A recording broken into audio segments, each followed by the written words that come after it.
Sintética de sauce.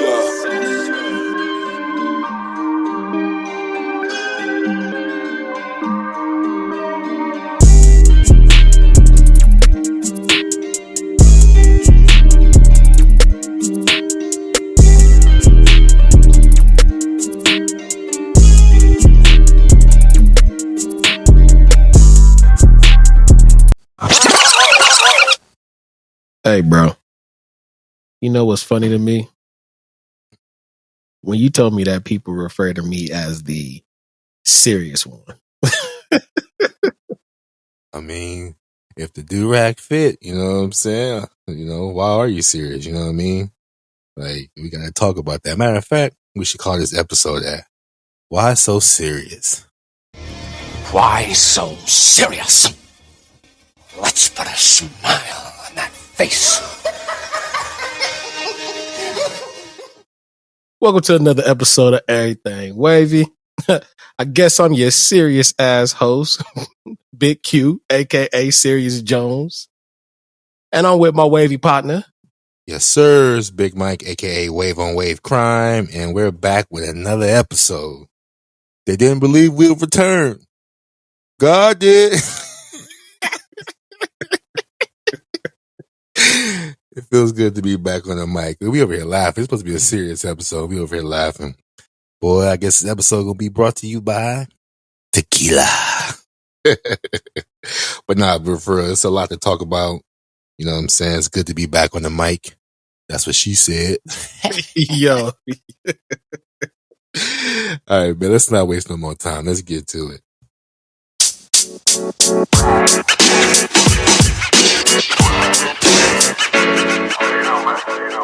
All right, so before we cover anything, you know, it's been brought to my attention some seriousness.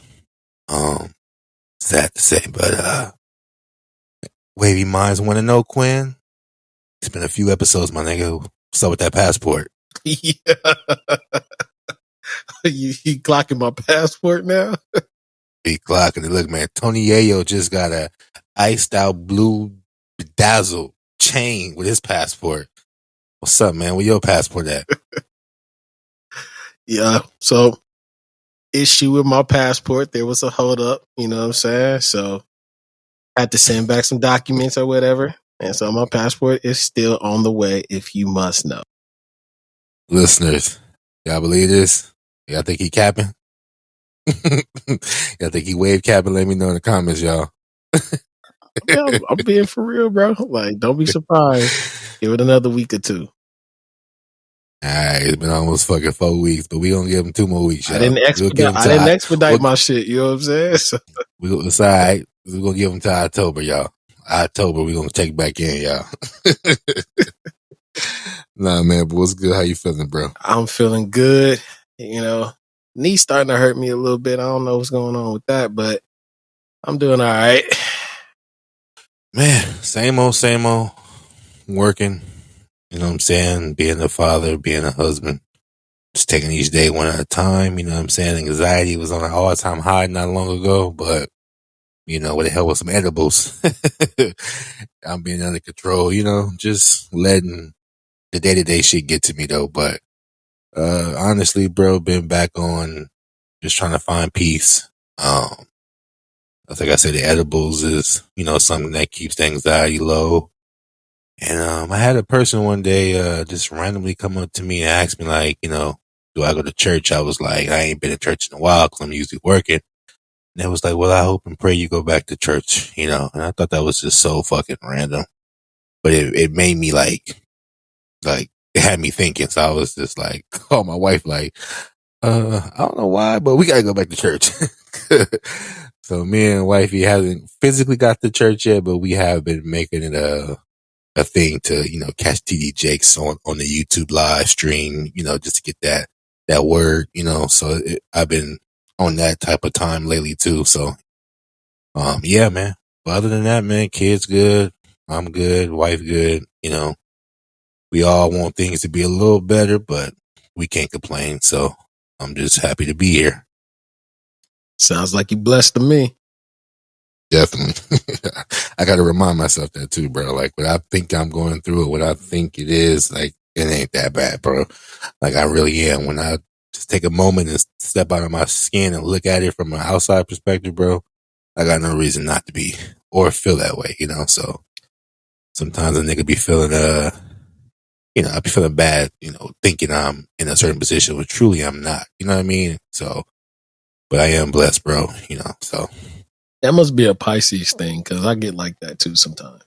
Sometimes I feel like everything just gone wrong, or nothing I do or nothing I am doing is making a difference, or something like that, something to that degree. Right. Sometimes I got to step back and be like, man, I'm actually doing some great shit, and I've been doing great for a while. Now, granted, you get to a point where you get to a level of greatness, but then at least I speak for myself. I'm like, okay, there's always something more. Right. And I feel like I'm not doing enough to reach that more, where that's just not true. Like, I got to run my own race. Everything happens in due time. So.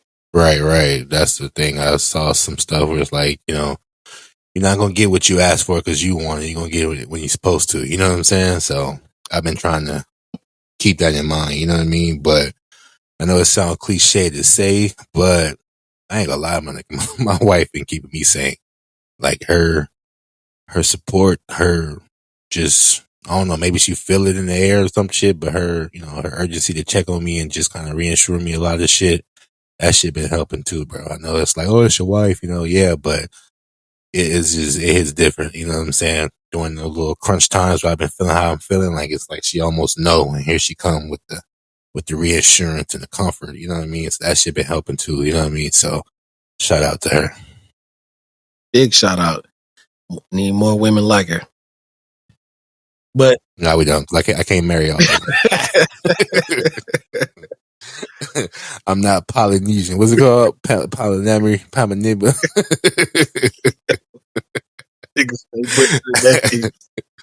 But to stay on the topic of women, so what ended up happening is I'm chilling, I'm at work, just sitting randomly outside, right? And then two of my coworkers came out and was like, hey, we've been listening to your podcast. I'm like, okay, cool. Like, that's what's up. Like, what y'all think? What's the feedback?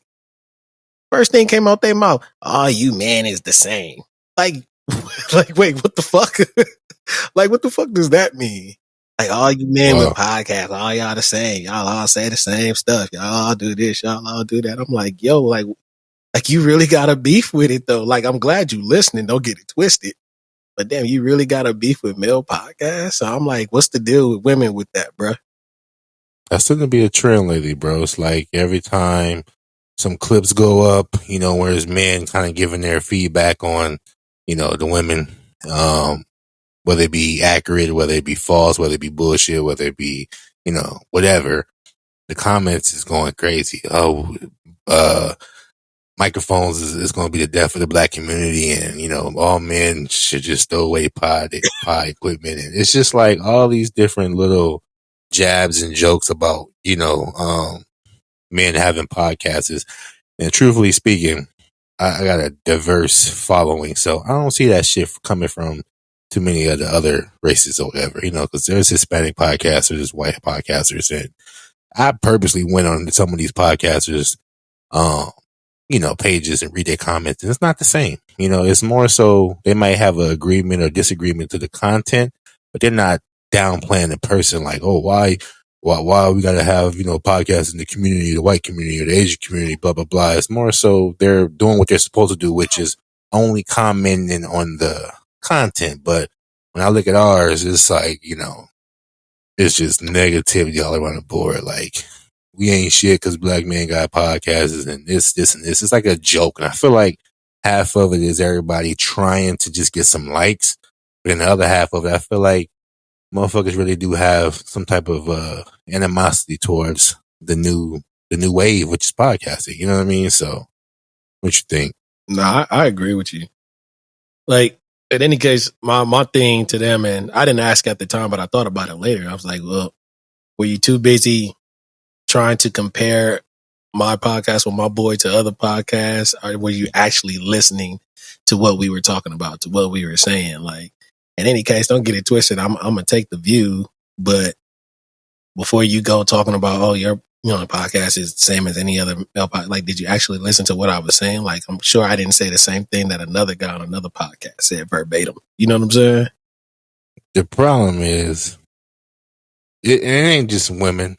It ain't just black women. It's just people in the culture, the hip hop black culture that's doing it, and which is multiple races in that culture too. So like I said, I feel like when you look at these shit on the Shade Room and was it Hollywood Unlocked, you read these comments, it's a multitude of different people talking about it, but even men or whatever, I just feel like everybody is listening with the ear of what they want to hear versus comprehending what it's saying. Now, don't get me wrong, some of these podcasters out here talking some nonsense. But as a content creator now, and we haven't done it yet, but what I'm starting to learn is, as a content creator, is some of the shit they're saying on these pods are on purpose because guess what? It's trending now. Right. Or guess what? Y'all talking about it now.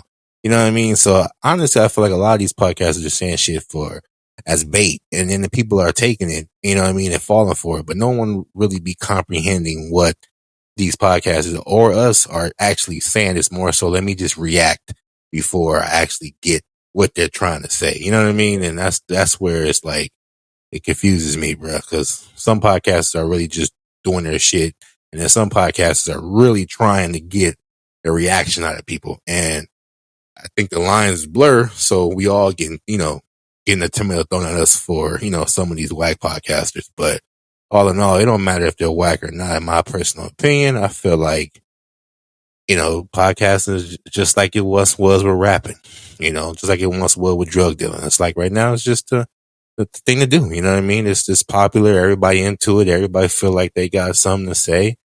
And, if it's not your cup of tea, go drink fucking Kool-Aid. It's just that simple. You know what I mean? Nah, it's just crazy to me, bro. Cause it's like, for one, podcasting is harmful.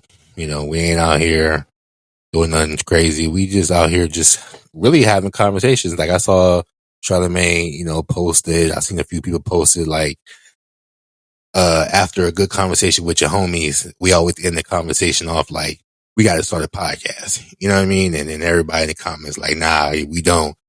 And truthfully speaking, that's how we started our fucking podcast, nigga. We just speaking up on shit and having good conversations, and people around us and people, that know us and people that take heed to our advice and our leadership was like, yeah, I need to start letting people hear y'all, man. So granted, our podcast is more so for entertainment purposes, but when we need to, when we can, we can get down and give y'all some content. You know what I'm saying? We're well versed in the fucking world, whether it be from, jokes, marriage, getting women, getting left by women, you know what I'm saying? Like, career wise, relationship wise, we clearly got something. That's why a lot of people are sending us questions in Q&A. So again, yeah, our podcast probably did come from a conversation, many conversations of us having some good kind of conversation. Like, yo, we got to put this on wax, and here we are, and we can monetize from it and actually, make it into something. Like, why would you hate it?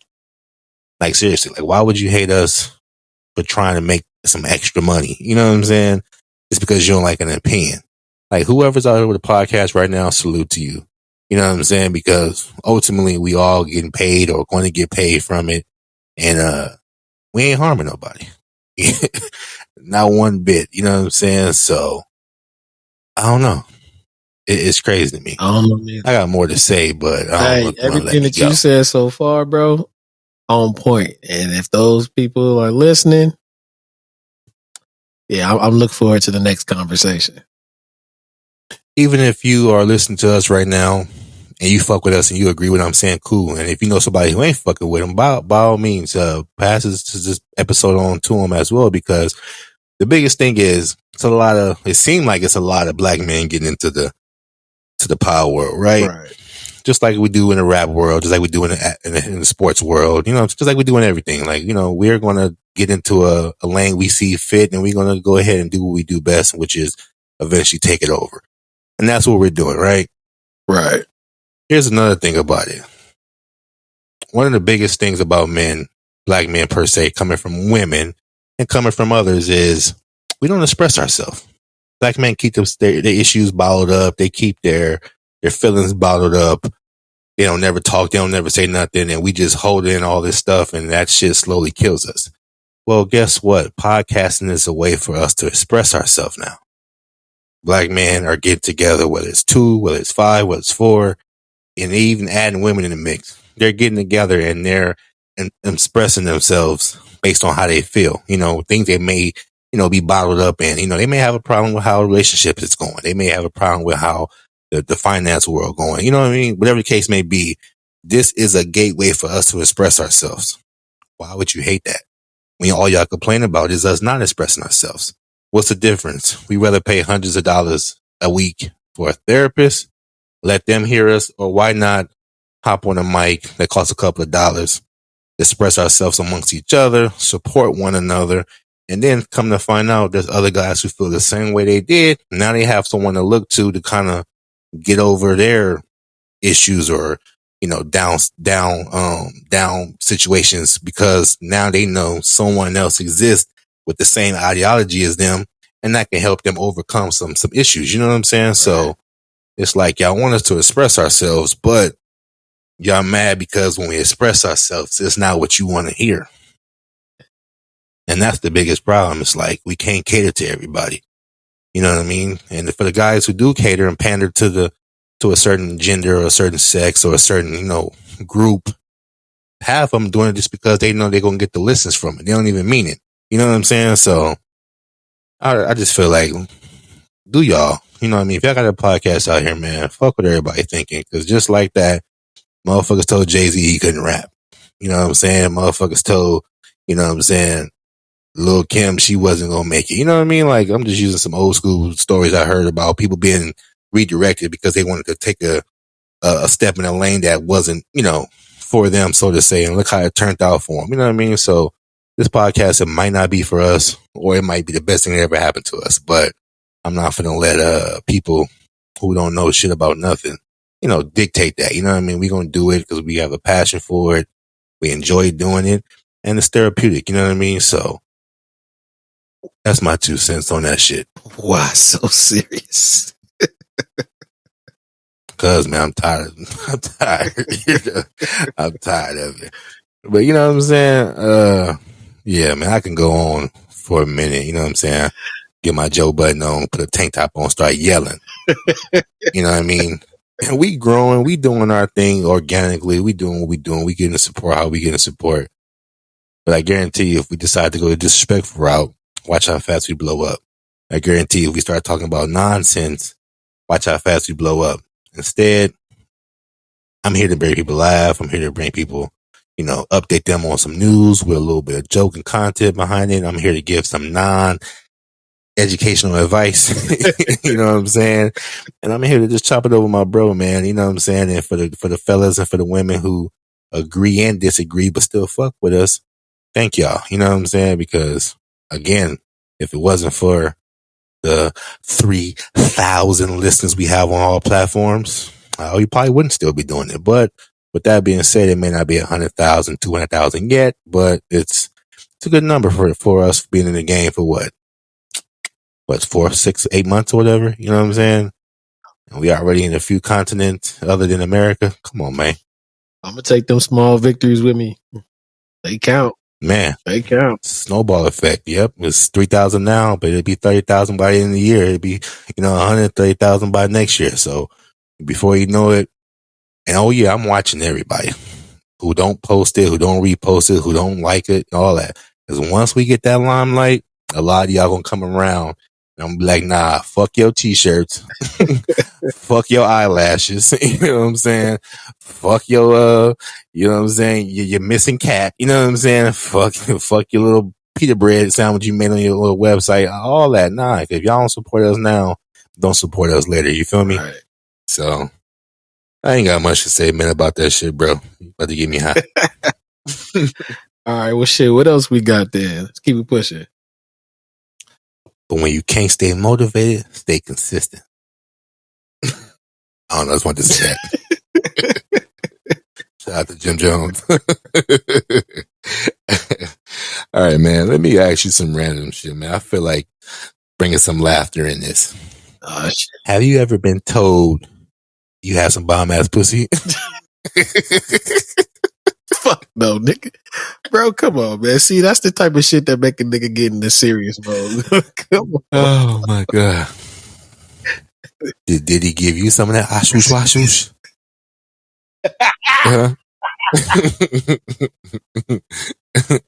Yo, when he said that, bro, I swear to you, I fell out dying laughing. Hey, is ashush washush gender specific, or can women give ashush washush too? How do you spell it? I'm about to send it to my wife. Hey, Say, yo, dude, you gave me that ooshgosh gooshgosh. Hey, all jokes aside, we have to read between the lines of Orlando Brown. He is telling us a lot without saying a lot. Like, if you watch that interview, he said some shit, bro. It might have came off real druggy, but it was some truth in that shit. Aside from Soulja Boy, or Whitney Houston coming back as Soulja Boy. You know what I'm saying? Speaking of Soulja Boy, fuck all that. Why this nigga got zombie teeth? This nigga is half our age, bro. And this nigga had teeth like a zombie, and he just now getting veneers. That shit look crazy, man. For all the women that dated Soulja Boy up until this new teeth stage, you probably got gingivitis on your pussy. Yo, you gotta chill. Is that possible? Gingivitis, like that nigga teeth look like that nigga was a mummy in his afterlife. That shit crazy, man. I don't know, but shout out to Orlando Brown, man. That interview I saw, it was quite entertaining, but he also said some shit. You know what I'm saying? Yo, he been saying a lot lately. And that's the thing, bro. When he was saying normal shit, nobody was checking on him. But when he started talking in these weird codes, this nigga all over the internet now. So I don't think nothing wrong with him. I think he know what he doing. You know what I'm saying? He might have been on some shit before, but I think now he is clear and he know what he doing, because we ain't started talking about him since he came back on the scene.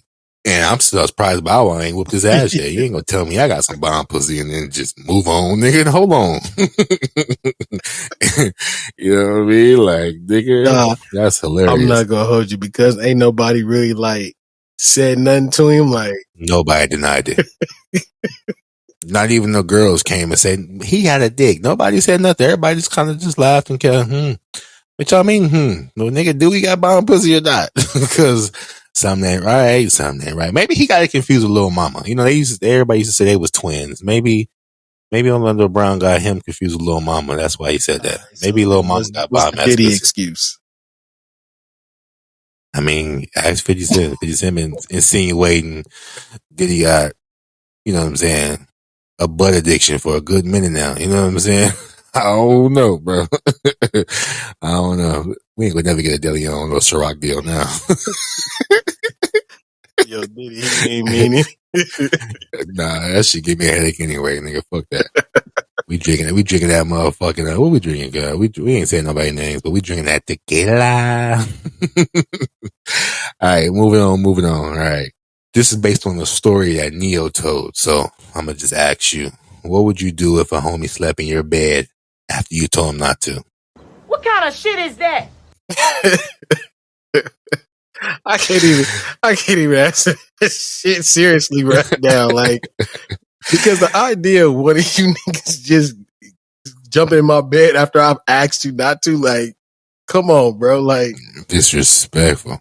Like, where's the honor in that, my nigga? Like, I asked you, nigga, not to sleep in my bed.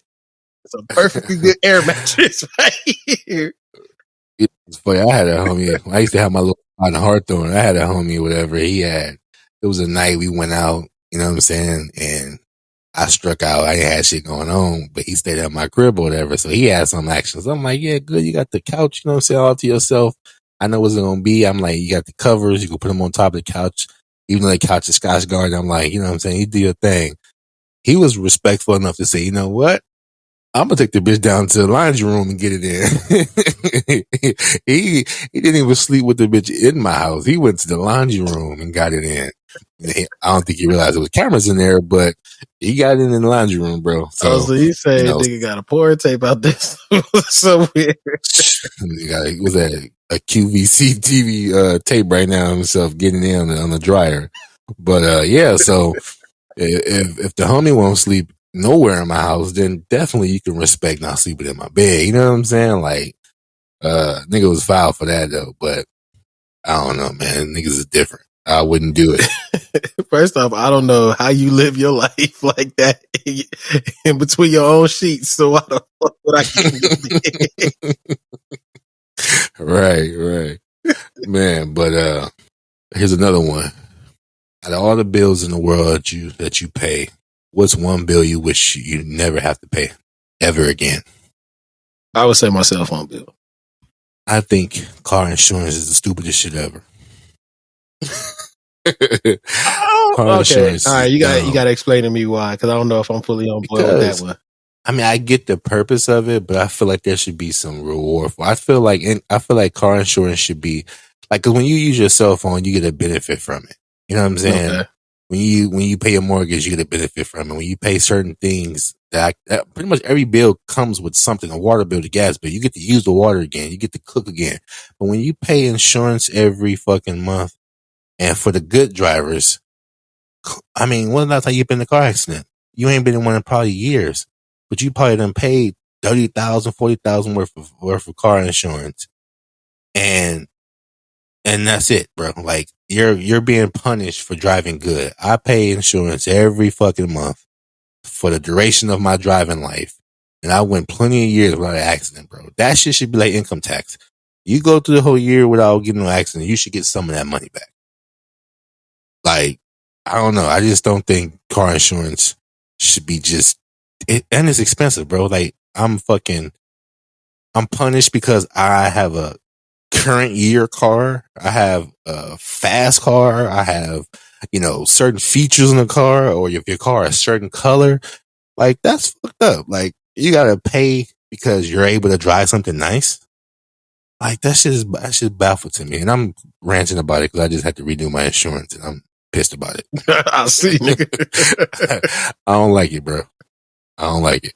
I hate that. Bullshit. I hate, like, even car registration. Like, I hate that shit. Like, that'll probably be number 2 on my list. Like, think about it though. Like, the driver license for us out here in AZ, bro, your license don't have to be renewed until you're 65. God damn. Right. LA is like every 3. Cali is like every 3 to 4 years. I'm not sure how Vegas is, but nigga, when you get your license out here in Arizona, you don't have to renew that shit up until your retirement age. You know what I'm saying? So it's like, okay, you pay that one-time fee and you got that motherfucker for the next 20, 30 plus years or whatever. That should be the same with your registration too. Like, nigga, unless I change cars, this car should be registered from now until I change cars. You know what I'm saying? I agree with that. It's some bullshit, man. But all right, let me hit you with a serious one. Since we on some serious topics and shit. About to hit you with the boo. Pause. If you knew your if you knew your exact date and time of death, not how you're gonna die, just the date and time, how would you move and what would you do leading up to it? So if you knew the date, the day, and the time you're gonna pass, how would you move for the duration of that time, and what will be some of the things you would do leading up to it? So, are we talking about that day? Just that day alone? All right. So if you knew you was dying October 12th at 7 p.m. So today's the 29th or whatever. Yeah, this year. Yep. So you basically got a month and a half before you go. October 12th, knock on wood, 7 p.m. You don't know how, but you just know that's the end date. How would you live from this point up until that point? How would you move in life? I take every day in, every minute, every hour I can get, not only with my wife, my kids, family, my friends, you know what I'm saying? Like, equally throughout that time.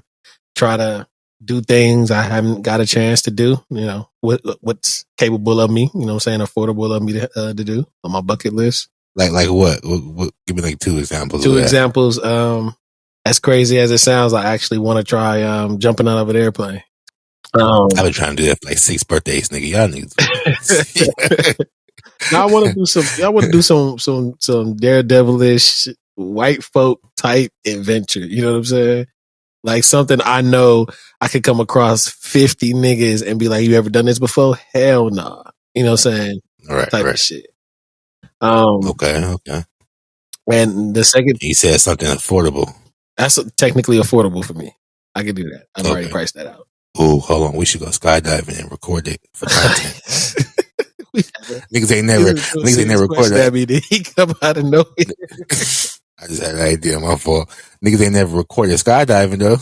You want to do the intro to the pod while jumping out of the airplane? Is that what you said? Niggas ain't never potted 10,000. And I thought about pod the whole episode while we in the air. All right. Go back to the question. My fault. The second one, that's for on a bucket list. Do the whole propose thing like in front of people. You know what I'm saying? So redo that again, but somewhere really, really nice, somewhere where the loved ones is around, where it can be captured in pictures and, share memories and things like that. So you will make your last days sadder. I mean, to some people that could seem sadder, to others that could be like a really joyful moment. You know what I'm saying? Like if I'm a go and I know I'm going and I'm saying I want to make my last days memorable for the people that are still going to be living. Well, let me put a spin on it. What if you knew, but you couldn't tell them? Otherwise, it'll speed the process up. Come on, what kind of disease is this? It's about disease, nigga. It's just, you just know you're going at that time and that day. You don't know how you're going. It don't have to be a disease. You don't know how. You just know that you're going on that day. So, and if you speak on it and tell anybody, it takes off.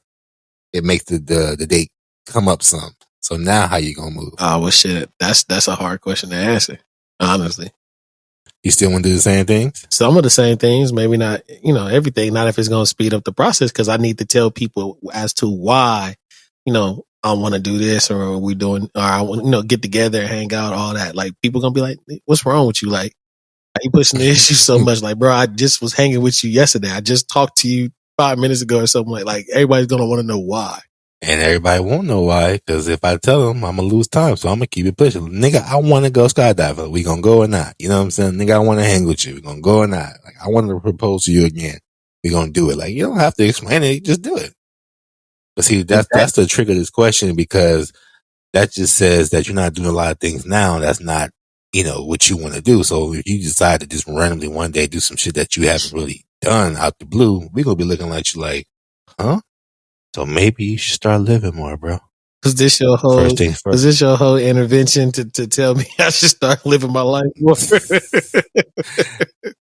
I mean, you tell me all the time, nigga, you know what I'm saying? You don't take advantage of your free time. You know what I'm saying? And I don't either all the ways, but at the same time, you did say you want to be able to bask in your hard work. Yeah. Hell yeah. So we shouldn't wait until we know we're going to die to do things to enjoy while we're living, when we should do it now, because truthfully speaking, we don't know when we're going to go. So with that thought process, we should actually move like that, because our day could be tomorrow or it could be the next day. So why wait to know when you don't know? So you should just do it. Am I making some sense? You making some sense. There's still some roadblocks. So get that goddamn passport. Nigga, stop wasting time. I've been trying to go skydiving for like 7 birthdays. The only person that was down to go with me was Suge. And nobody else. Everybody else was like, crickets. But you want to go now because you're about to go. Come on, man. That means you want to do it. I never said I didn't want to do it. You're 7 birthdays will pass. All right. 40th birthday. We going. All right, bet. 1 year. The other homies down to go skydiving, let us know. We gonna do this shit. Them niggas ain't scared. Nah, but these niggas are bailed through a hood at fucking 11 o'clock at night, but these niggas won't jump out of here. Hey, look, at the end of that jump ain't no bitches. He don't niggas do anything for bitches. No, but that was a good one right there. I just try to be a little deep real quick with that one, but To answer it myself, shit, I would probably spend the first month, just like you said, just trying to take advantage of every opportunity, you know what I'm saying, with the family, you know what I'm saying? But that last 2 weeks, I'm about to go rob banks and I'm about to go do a bunch of shit to make money so I can leave behind for my family. You gonna go do a bunch of shit to either end up in jail or shot. Is what you said. If I do it the last 2 weeks, it don't matter. You know what I'm saying? But that first part of it, that first month, I'm going to go out there and do all the good things you said, the cute shit or whatever, blah, blah, blah. But that last 2 weeks, I'm from the GTA. Let's see if I can get 5 stars and how long I can survive. I'm about to go move mad bricks. I'm about to go get a couple of heists. You know what I'm saying? Like, I'm about to do some shit. You know what I'm saying? And let's say you do all of that in 2 weeks. Actually make a name for yourself there and pretty much got a career in slanging rock. That, right? And then you die in 2 weeks later. Look, nigga, that just means I'm gonna have me a mural picture on somebody's wall in LA. Wave Chapo. But I'm gonna put all that motherfucking money in a safe and let it be left over for the family and the kids. You know what I'm saying? So I'm gonna go out with a bang, but I'm gonna leave behind some change. You feel me? So this question made me think of something. It's a show. It's actually on Netflix. It's called Manifest.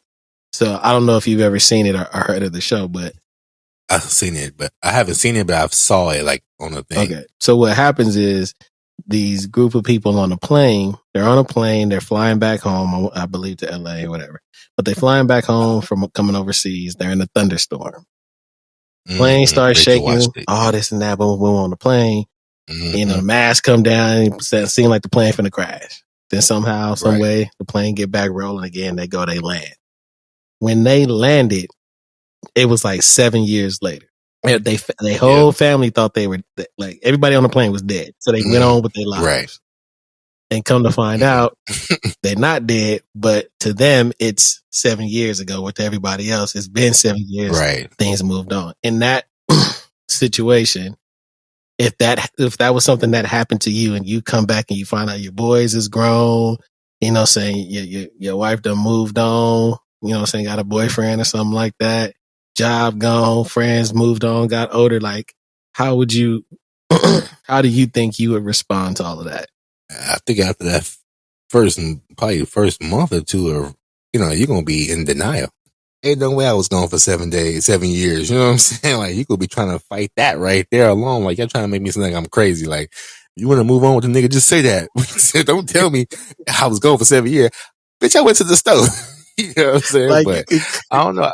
You could clearly. But I think once I grown and all that, like, right, don't seem like reality would take that long to like hit. I think I would think something stupid like I got beat up or I got put in an accident, I got put in a coma. I'm just not waking up. Like, I wouldn't think it would be from the plane. I would have probably thought maybe the plane crashed and I survived, maybe. Right. But in the initial reaction would be, nah, what is this? You know what I'm saying? But once I grasp it and, they let me out the crazy house and all that shit, I'll just try to catch up and live the moment and, make up for the time lost. You know what I'm saying? Right. And beat up her new dude or whatever. Cause, you're going to need some documents before I allow that to happen. 7 years. Yeah. Yeah. But yeah, that's a good one. Ray actually watched that. She told me about it. I never watched it, but I kind of glanced a couple times at it or whatever. But yeah, I never gave it like a full watch, but I heard it was real good. So yeah, the concept of the plot is like is really good. Like, damn, like what would you do? Like, you know what I'm saying? Right. Then some people was just like, oh, if that was my girl or that was my dude, like, I'd have just waited. I wouldn't have got with it. I'm like, waited for what? You wouldn't have known they was coming back. Right, and then too, like, I don't see how you could just shut yourself off from, saying like developing a new relationship, new friendship, a new life. Like, that would be hard. So for me to answer that question, coming back, like, I'd have to be understanding of that. Like, yo, like, y'all thought I was dead. Like, I couldn't expect y'all to wait for years and years, like just like in hopes that, like, come on, bro. Fuck that. Nah, you gotta be realistic. Like, but see, I came back 7 years ahead, but I still look the same from when it was the 7 years I left. You ain't aged. And now she looks 7 years older. Right. If she aged wrong, I might be out. Right. Come back and she all fat and shit and all that. Oh no. All right, my fault, y'all. I wasn't even supposed to be here. I'm gonna go ahead and just I see y'all. No, but that's funny. That was a good one, man. But let's go ahead and take a break, and then when we get back, we're gonna go into some hot topics or whatever, kind of catch up on some shit that Beyonce's internet has, gave us. This nigga said Beyonce's internet.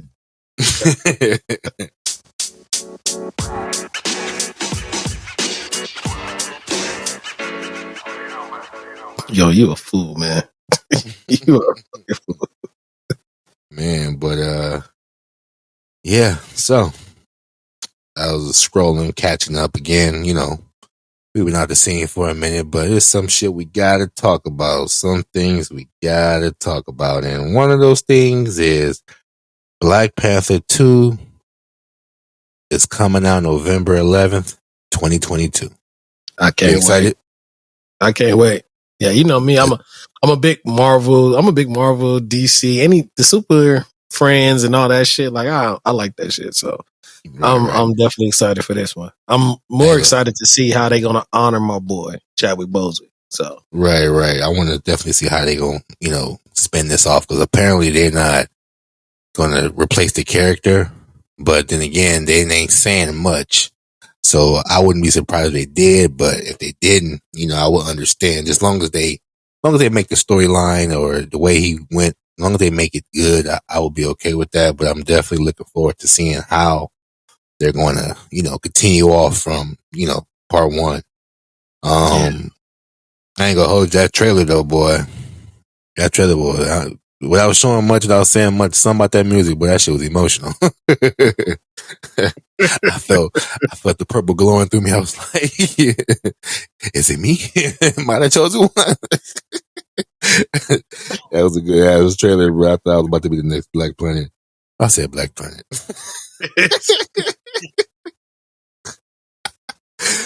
Nah, man, but I'm looking forward to it, man.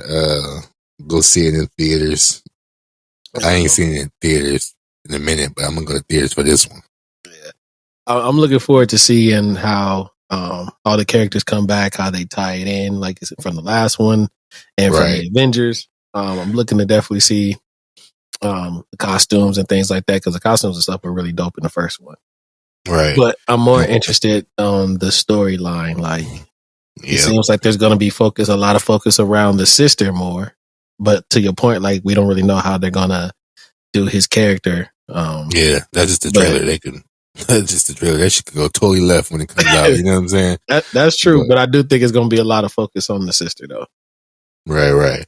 And then on top of that, bro, Marvel is on some keeping it black, bro, because they bringing back the Blade movie. Blade 2 is about to drop. No official date yet, but Blade 2 is about to drop. And Wesley Snipes will not be acting as Blade. Thank God. Hold on. So you saying Blade 2 is going to come out? You do know there are already 3 Blade movies out, right? Those don't count. Were they about Marvel? Because I ain't seen none of them but Blade 1, nigga. Which one is these? This must have been a Tyler Perry Blade. They were all Marvel. Like, it's one, there's I don't know the titles by heart, but they all official, all Wesley. Oh yeah, those ones straight to the bootleg. I only seen the one. Are you serious? I only promise you, bro. No bullshit. I only seen the first one, so that means the other two wouldn't. I promise you. Open your phone, look it up. I believe that shit wasn't Blade. It was rollerblades. That shit ain't crossed my radar at all. But the new Blade, the real Blade that's coming out, the one with real money behind it, they got a new actor. He's not a new actor, but they got a new person playing Blade, which is not Wesley. I was just talking to my son about Blade 1. Do you remember Blade 1? Vaguely, mostly. Yeah, I'm gonna have to watch it back again. I ain't watching other ones though, but I'm gonna watch it back again just to kind of get it. One of the fun facts about Blade is, I don't know if you knew, but Blade being successful was the jump starter to the Marvel world. Now that I believe. Yeah, so before any of these other fucking Marvels, if Blade didn't do what it did, it would have never set the foundation that it did to have this Marvel universe. Not saying it wouldn't eventually became what it became, but the success in the box office for Blade gave them what they needed to start the whole Marvel universe, basically. And here we are today. And here they are, quadruple billionaires as far as, that type of franchise goes. So, shit. Shout out to Blade. Shout out to Wesley Snipes for that. I would hope he got some type of royalty for that shit. You know what I'm saying? But I highly doubt it. But moving along, some other shit we seen on the internet. Your boy R. Kelly was sentenced to 30 years in prison for his sex traffic case. And he's also currently going through another case that's still going on right now where he can get charged some more. They're about to put that man under the jail. Down low. All said and done. That nigga finna be down low. Mm-hmm. I bet you in jail. He tired of reenacting that scene.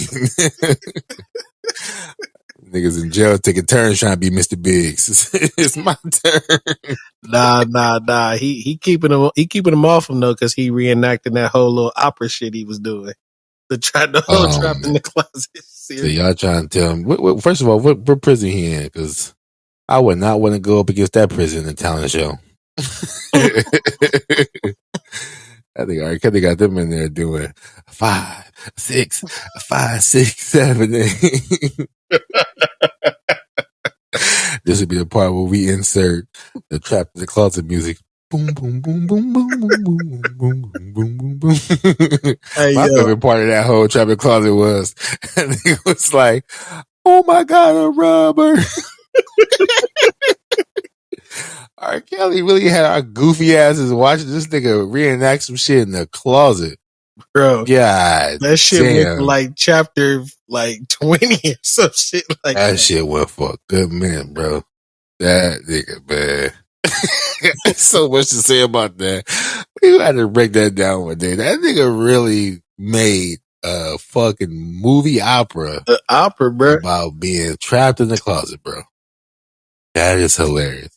I was good. Yeah. I was good from chapter 1 to 5. I was good. After 5, I was like, all right, bro, enough is enough here. Like, this is ridiculous.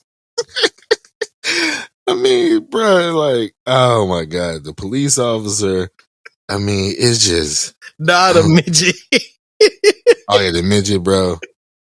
That shit had 22, bro.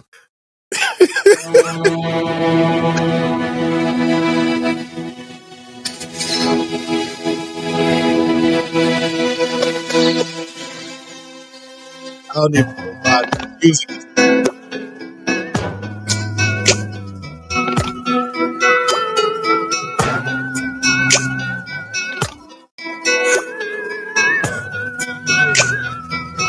This nigga really sung a song, "People Through the Blinds of a Closet." Oh man, that nigga took coming out the closet to a whole new level, boy. Oh man, but on some serious shit though, man, he gonna go to jail for that disgusting shit he did, man. And the girl from the original tape, obviously she's grown now. They made her testify.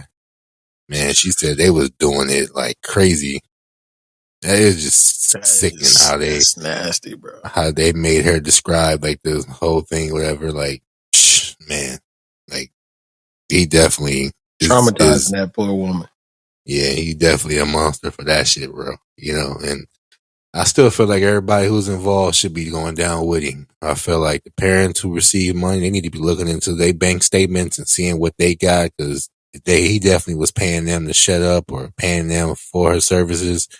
I feel like all his entourage now, you know what I'm saying? Oh, yeah. I think they all should go down. Everybody indicted. Right. If that was a drug organization, everybody would have been going down with him, but since it's not. Rico, for sure. Right, exactly. This is ridiculous, but just current trial going, they probably add another 30 on it, so he probably will get 65 to life when it's all said and done, bro. There's no way in hell he getting out of that. If he somehow get out of this, boy. I don't know. I will say this. I look at it like Robert Kelly is a monster. R. Kelly is an artist. You know what I'm saying? So separate the two in that way. Cause that, you gotta be honest, bro, that the nigga talented. He's made multiple hit records. Some of them we still even love to this day, but it's like we can't really play it cause we like can't play it out loud. Cause you don't want to support the nigga and shit. But that's why I'm like, R. Kelly and Robert Kelly, two different people. Now, bringing this whole conversation up about this does bring me back to the question that people was talking about a couple of weeks ago, which was, who's the better vocalist, Usher or R. Kelly? I mean, all bullshit aside, bro, you gotta be a talented ass nigga with no matter how much of a monster you are being painted, niggas is still finding a way to say, nigga music. like niggas said, look, man, this nigga's a monster, but this nigga said, R. Kelly, that's a whole other person right there. It is, bro. It's a whole other person. Come on, keep Those it thoughts was brought to you by Quinn. Bro, come on, everybody know. You can think about a good 5 tracks off the top of your hand that if they played that shit, R. Kelly joint, they played that shit, nigga, you'll be ready to get up, dance, sing the song or something. You know it. I ain't gonna hold you. If I Wish come on, there's nothing you can tell me. What I'm talking about. I wish. Let me chill, man. Roll to the hood, stop by to say what's up. Let you know your baby boy ain't doing so tough. That's like that hood niggas anthem right there, bro. I'm telling you, that shit was played at all the gangbangers' funerals. But nah, seriously though, who do you feel is a better vocalist? R. Kelly or Usher? Well, I'm sipping on this Hennessy. I mean, realistically, I would say Usher for the simple fact that he can take his voice tone into different levels of singing. R. Kelly can sing, and R. Kelly has, like, obviously he can write hits, he can make songs, he can do all that. But singing, he has a set tone singing. He has I'll call it a natural voice. Like he has a church voice. Like he can sing. You know, I've seen him in the middle of a basketball game just start blowing, singing or whatever. You know what I'm saying? Like he has a voice where it's like, you know, versus Usher. Usher can sing with different melodies and octunes and, you know what I'm saying? He got the high pitch, the low pitch.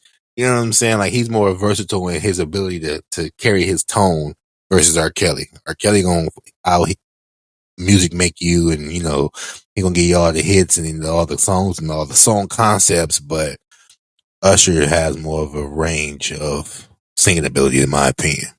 What you think? Because I ain't never heard R. Kelly go. What the fuck is this? I ain't gonna do y'all like that. I ain't gonna hold y'all. Somebody sign me, boy. Matter of fact, we gotta put this on auto-tune. All right, so look, it's kind of hard to disagree with what you just said. I think if it was more like a versus thing and they were going hit for hits, I'm giving it to R. Kelly. R. Kelly got a lot of hits. Not as many hits as he about to get in prison. I mean, you know. All right, man, moving along for you think we R. Kelly caping. All right, well, otherwise I'm gonna put a picture of you with the Pied Piper outfit on, with the little bandana. Matter of fact, you should have went to jail for that. This nigga look like the gay Robin Hood. That nigga really went around for a few years, nigga, wearing a bandana around his eyes, nigga, and a cape, and no one thought that was strange. He even bedazzled it up when he was in the video with Nick Cannon, and nigga let it slide. Boy, R. Kelly told us a long time ago he lost his mind. Wasn't nobody listening to him. Huh? Ever since Mr. Big whooped his ass, he ain't been the same. He ain't been the same. What's up, man? What else is on Beyonce's internet? So, Will Smith released an apology video to Chris Rock. And 42 days later. But he did it. We ain't got a chance to talk about it. Granted, yes, all after the aftermath, everything kind of calmed down. Then, he want to send out the apology. My question to you is the apology genuine? No. Nigga took 5 whole months, well, really 3.5 months to say I'm sorry. Now, unless you showed us some screenshots of you texting that nigga the night after, or the next night, or let us see like you left a nigga a voicemail or two, then I would kind of get it, but it don't take 3.5, 4 months to apologize for slapping a nigga. I mean, if you felt he deserved it, then he deserved it. Maybe I apologize for the timing of it, Right. but you deserve them. If you feel like he deserved them handle at that moment, then you should stand on that, bro. And I feel like he really believed Chris Rock deserved it. So I don't think you should apologize. I think you should just stand on your shit, do what you do. Even though I don't agree and I think it was bullshit, and I think if it was anybody else, that wouldn't have happened. But you did it, nigga, and you had a legitimate reason. You was defending your wife. You was tired of being bullied and laughed at, and you wanted to defend yourself. So stand on that, nigga. Admit that you fucked up, but don't come on here with this man, nigga, you just won an Oscar for acting. That apology was acting. Because if I was really truly sorry, nigga, I would have posted that video. I would have been sitting in my car, or I would have been, you know what I'm saying, on my bed or couch or some shit. Nigga, you got a whole background set up. You got your little water, you know what I'm saying, ad going on. You wearing your promo hat. Like, bro, that is a whole fucking marketing scheme, bro. You wasn't truly sorry, bro. Not only was it too late, but it wasn't even genuine, in my opinion. It was one of those things where it's like, okay, shit kind of died down to a good limit. He's figuring out if some of his deals were still on the table or not. Enough of them seem to be on the table where it's like, all right, not too much damage done. Let me go ahead and send this. And they all probably was like, William, Willie, hey, it's us, Sony. Come on, man, just apologize, man. Who cares if you don't mean it, man? Just apologize so we can get this goddamn movie out. Hancock 3 is on his way. I Am Legend's nephew is on the way with Michael B. Jordan. You know what I'm saying? Like, Bad Boys 4, 5, and 6. Nigga, like, come on, bro. You got told to apologize, man. You got too many checks on the fucking table to not apologize. Sincere or not, money talks, nigga. So, I don't know. It was bullshit, bro. Correct me if I'm wrong, but Chris Rock didn't respond to that, right? Chris Rock said, I'm going to respond when I'm ready. I'm still waiting on that. So I'll give two shits about Chris Rock. A little funky little apology. Like, I hope Chris Rock sue. Get his money and then go get a fucking comedy special with Netflix and get some more money and then drop some merch of shit with his face on it and get some more money, nigga. Like, fuck it, nigga. You clearly ain't gonna fight a nigga back, so you might as well capitalize and get the money for it. But the biggest question, where was little Big Head at? Where Peanut Head at? Why she wasn't next to you consoling you, nigga, while you was apologizing? Because she's half the reason why you are apologizing, because he acted on behalf of defending you. The least you could have done was be there next to the nigga. Bitch, bring a little red table over here while he apologized. What the fuck? Like, this nigga over here losing his career and losing his good boy image because he protecting you, which, again, is what you're supposed to do. But god damn it, if I'm going to do all of this and sacrifice some shit, you can at least be next to me, rubbing my arm, patting my back or something. You know what I'm saying? She wasn't even at the facility, nigga. Like, that's how cold it is. And she came out with her own apology, way before his. Like, hers is actually faster than Will's. That's a damn shame. Y'all couldn't do this together. Y'all are the reason why this happened. Like, I'm honoring you, defending you. The least you can do is hold my hand, pat my back.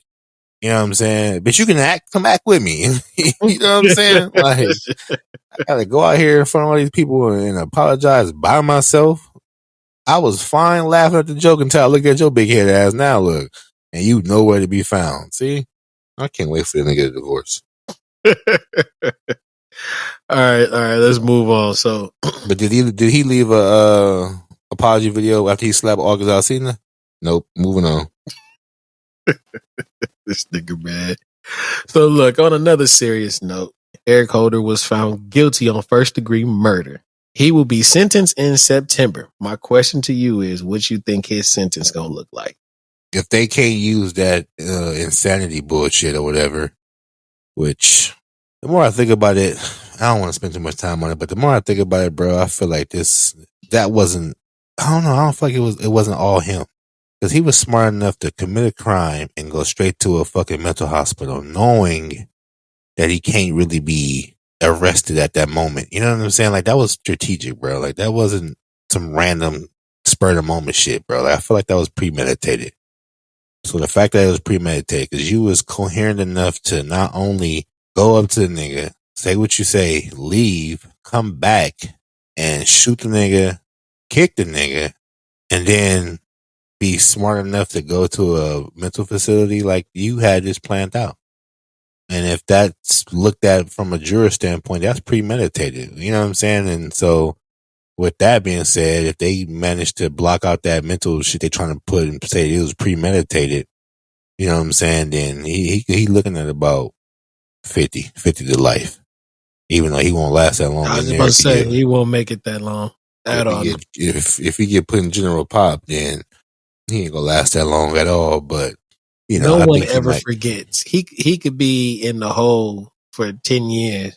Even when he get out, people don't forget. I'm sure it's a bounty on his head. You know what I'm saying? I'm sure it's something. You know what I mean? Like, it's not gonna go unnoticed because you really fucked up a lot. You know what I mean? And not only that, bro. Like, Nipsey might have been from 60s, bro, but that man affected a lot of niggas from other hoods too. You know what I'm saying? You got niggas from hoods that don't get along with them that was like fucked up about that, bro. Like, you took somebody prominent away from LA. You know what I'm saying? So it ain't even just them. It's a lot of people he you know what I'm saying? He fucked over by doing that. So ain't gonna tell them where it's gonna come from, but you know, it's gonna happen, you know, unfortunately. So the good thing is, you know, he will be sentenced, but you know, we gotta wait and see, you know, to see if he really gets some real time. You know what I mean? So yeah, rest in peace, Nip. Yeah, R.I.P. to the great Nipsey Hussle. This situation here is another crazy one. That crazy ass crash that happened in L.A. a couple of weeks ago. Oh my with God! a chick that killed 6 people. Bruh. That video was flying through social media super quick once it got released. Man, and I'm not gonna lie, bro. I probably watched it like 2 or 3 times, and I'm just like, yo, what would possess somebody? That at the time we didn't really know what was going on, but I'm like, what would possess somebody to go flying through an intersection like that? That shit. Like, at first, I'm not gonna lie, I thought like the person was like running from somebody, like the cops are trying to outrun. You know what I'm saying? Like, I knew it was something because it wasn't no braking, it wasn't no swerving. It was like just piled through. So I'm like, first thing I saw when I saw the video was it instantly put me in a predicament to where, what if that was, you know what I'm saying? You in a car and you just look left and then look right and boom. You know what I mean? And the crazy part about it is the bitch survived, bro. I thought people was like capping, or it's just making some shit up. I'm like, no way nobody survived that shit. Right. That shit went into flames immediately. You know what I'm saying? But somehow she survived, bro. She was going so fast, like she like blew right through all that shit. Like the flames, the explosion, everything. Right, man. Rest in peace, man. It was a family that, I think the initial impact car was a family of a few. The lady was on her way to a doctor's appointment with her man and a kid in the back. So they had a little kid and she was pregnant. Like, I think she was 8.5 months pregnant or whatever. So they passed. And then it was 2 other people in a different car that also passed. So a total of 6. That shit's sad as fuck, bro. Of course, there's all these speculations on why and what happened. And, you know, I don't know what to believe, but you know, when that shit come out, it's not gonna justify nothing. But when it comes out, bro, it's gonna be sad to see, man. That shit crazy, bro. Crazy. You know, they said, you know, some random shit they interviewed said, oh, she was mad at her boyfriend and she was drinking and she, you know, was just mad and just left the house like that. You know what I mean? And someone else said she had a seizure, that's why she couldn't stop. There's all types of speculations going on right now. One of the crazy things is they said her dumbass had 13 previous crashes already. Damn. How the fuck is your license still valid with 13 crashes? I don't give a fuck if they were small or medium, whatever. Like 13, you're a hazard to the road. Like, if that's true, bro, that's crazy. That means you shouldn't be behind the wheel regardless. You know what I'm saying? So I don't know. Who's to say her license was valid? You know, that's just true too. She was a traveling nurse from Houston, so her shit probably was suspended or some shit over there in Houston. Who knows? You know what I mean? I think once he gets closer to the trial, we're gonna find out a lot more, and it's going. The lawyer already trying to play the mental card on her too, which is I'm so sick of that. That's the People are go-to. people taking advantage of that shit, bro. But we shall see, man. But again, rest in peace to those people.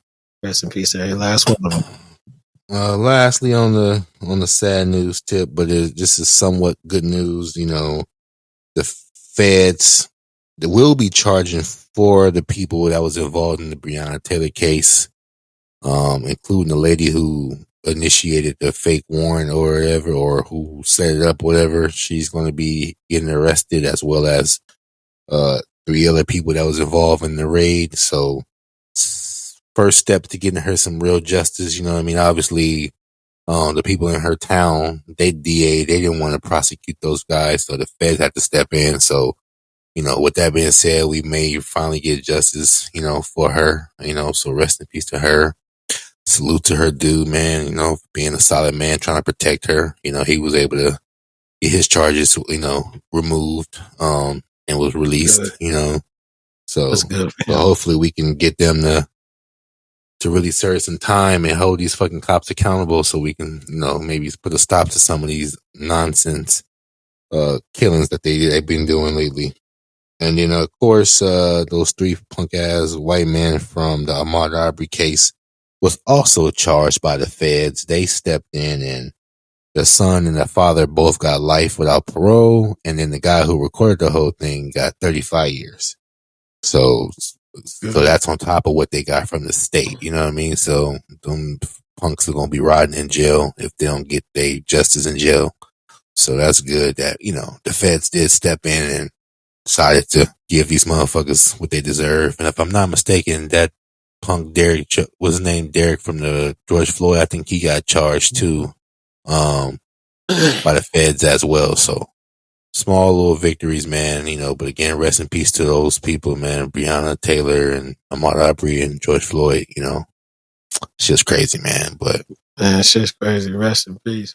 I'll say this: I'm glad that they finally are taking some action with that and like putting it out there. Tell these people like, yo, y'all can't just come out here and do whatever the hell y'all want to us, talk to us however the hell you want. Like, there will be some consequences, and now that's being shown. Granted, it ain't happening fast enough, but at least it's happening.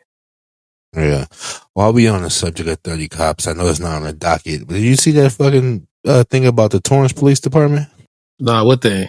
Bro, the Torrance Police, I don't know how, but there was an investigation of the Torrance Police Department. They found text messages from a few police officers, talking about, killing blacks, pissing on, black kids, and racial slurs, homophobic slurs. They was basically just reckless in their text messages. You know what I'm saying? I think, one of the statements was made, I'm not sure how accurate it is, but one of the statements was saying one cop admitted that they want to shoot for the organs.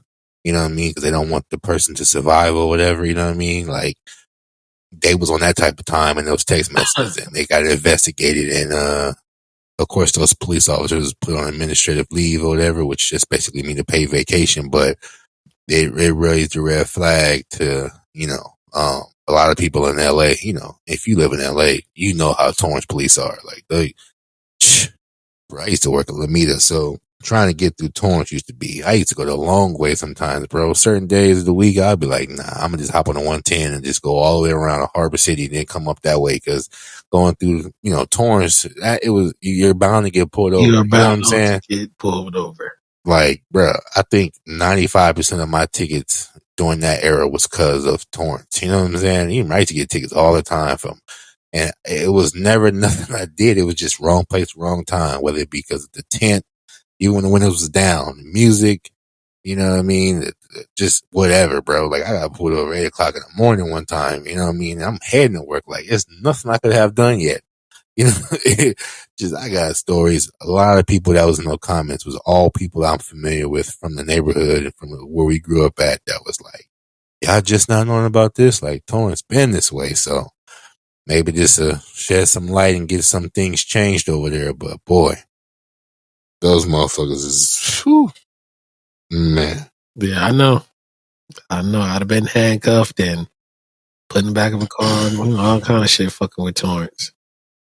Yes, Bruh, oh my God, bruh. I used to go to Elko for a hot second, but I remember I was actually going to work one morning and I was catching the bus. And I used to get off, what was it, the 126 that you get on right there by Yukon and shit. You get on that and then it'll take you over there and drop you off on like Manhattan Boulevard, which is like right across the street from Elko. And I got off the bus and I'm with the same people I'm on the bus with every morning. You know what I'm saying? This is the time. I think I didn't have a car at the time or my shit had broke down. Yeah. And I'm on the same bus with the same people I see every morning. So we get off the bus, bro. We cross the street. We literally at the next bus stop because now I'm on the Crenshaw bus stop waiting to get that either that Torrance number 2 or that 210 or whatever. It's going to take me the rest of the way. And I remember, nigga, not even like standing there 5 seconds, bro. The cops just bum rushed me from like every angle. And I was kind of caught off guard to where the people that was with me was like instantly, what did he do? Like he was with us. We got off the bus together. They like, handcuff me and all this and that. They like, where you coming from? And I'm telling them like I'm fresh off the bus. Like I got a transfer right here in my hand. Like I just crossed the street. Old white folks, people that go to Elko, all right there with me. Like, yo, he was just with us. Like he didn't do nothing. I guess somebody had stole something from like the store or whatever on campus, and he had a do-rag on, and I just so happened to have a do-rag on, so they was like ready to take me in and all that, and people really fighting like, nah, he just was on the bus, like there's no way. Bus still right there. They like, go ask the bus driver, like all that shit, bro.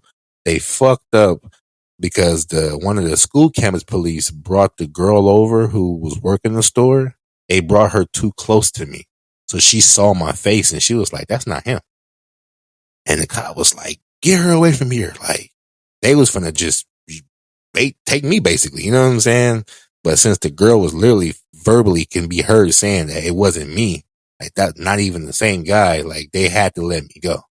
Cop felt all stupid and shit, tried to offer to take me to work and shit. Cause I missed the bus, you know what I'm saying? Like I was going to be late to work or whatever. He offered to take me to work and all that. I'm like, man, hell no. You know what I'm saying? Like, I'm good, bro. So first you was trying to put me in the car and ain't trying to put me in the front seat. I'm like, nah, I'm good. I'm cool, bro. I just called up at the time, this is before Drino, so I called up the other boss and he came and got me or whatever. But yeah, bro, that shit, bro, they was gonna that could have been so bad, bro. But that dude pulled up on me like right up on the sidewalk with her in a little golf cart, and she was like, oh, that's not him. That's not the guy. And they had to let me go, bro. And they was not about to let me go. I'm talking about guns drawn and everything, bro. From stealing out the goddamn student store. Like, like I don't know what the dude stole, but nigga, they don't require you to have guns out. But that's how they got down, bro. Like, that shit was traumatizing. Like, that shit fucked me up. I was nervous as a motherfucker because you don't know what to do. Like, I ain't even, 7 o'clock in the morning, bro. Like, I ain't even fully up yet. And I'm about to get drawn on. Like, yeah, that fucked me up. So, fuck them, bro, because they terrible. I'm sure everybody got a story about them. You know the crazy shit about your story that I hear from a lot of people's stories at some point in some shape, form, or fashion? Imagine add up the amount of times you've actually had a gun pulled on you, rather by the cops or rather by, saying nigga on the street or something like that. Like really think about the amount of times you've actually had a gun drawn on you. It's been more with the police than niggas. I can say I've had my fair share of both. It may have been more with the police, but I mean, I've been around a bunch of niggas with guns. I was at a house party once when I was like right next to a nigga who started busting. You know what I mean? And I didn't realize it because I was focused because it was a dog. You know what I'm saying? The house party had a pit bull locked up in the house, and I was terrified of that pit bull. And then when the shit broke out and niggas started busting, everybody was running, so they opened the door, and my whole focus was where the dog at. You know what I'm saying? Like, this pit bull get out. The whole time, dude right next to me letting off. I don't give a fuck about none of that. With that pit bull, like, that motherfucker catch me, it's a wrap. I'm taking the gun from you. But yeah, so I only have my fair share of like getting pulled on or being next to somebody or being, in the vicinity of a gun from our own, but I've been definitely drawn on by police way more. You know what I'm saying? And, you know, my Black Impala used to be, that shit was like a magnet to get pulled over. You know what I mean? So, but yeah, we could be here all day talking about stories. Oh, yeah.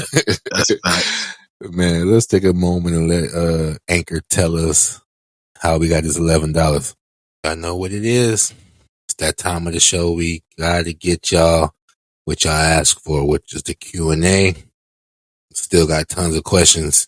Even when we was out, more questions came in. So shit, we got enough questions to last us a few episodes. You know what I'm saying? But we kind of took the first one off the top, and you know, we're gonna just kind of get y'all, you know, what y'all want. So let's get right into it. First question.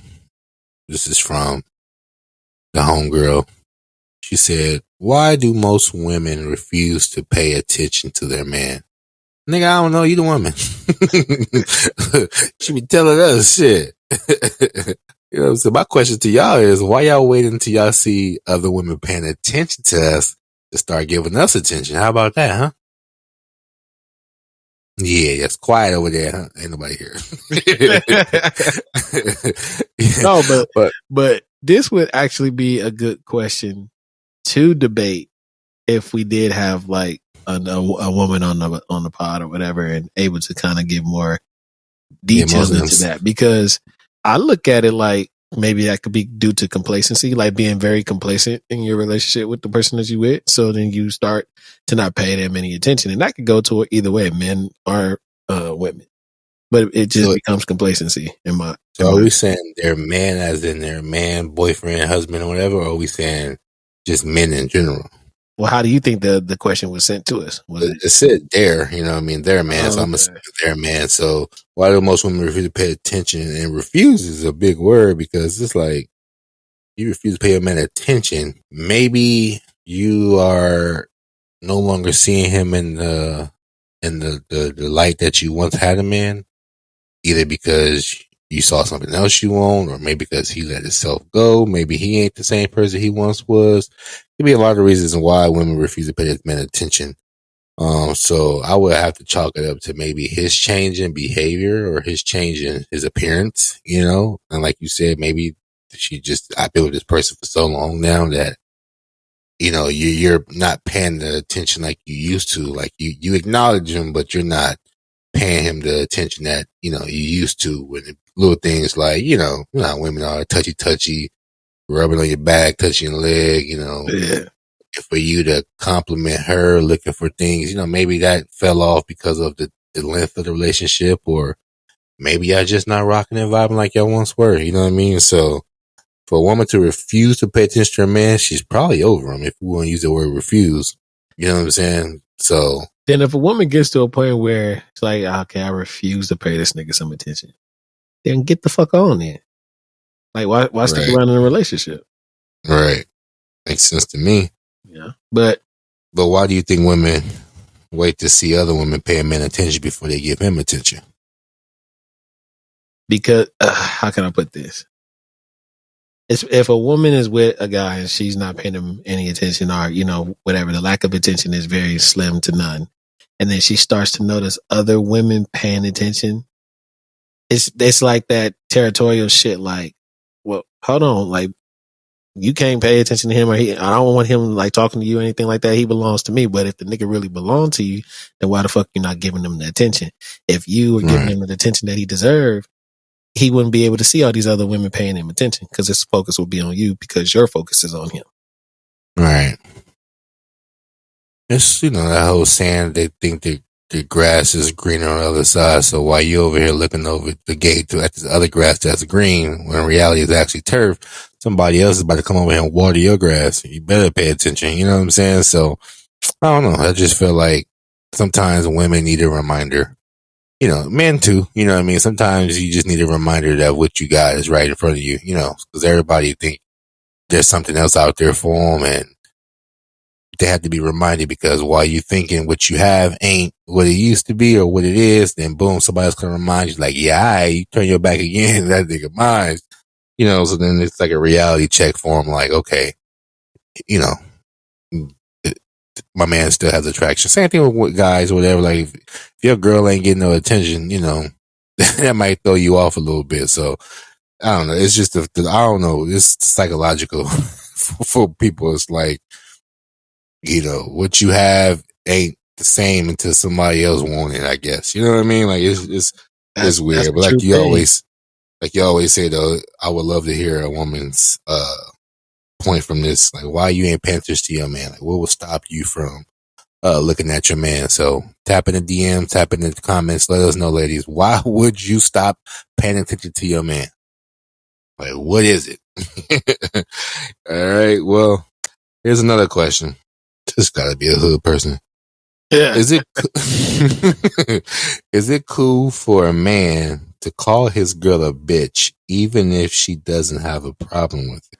All right, I'm going to answer this like this. If calling your girl a bitch, and even if she's cool with it, to me, it's you don't show respect for her when you're doing that at all.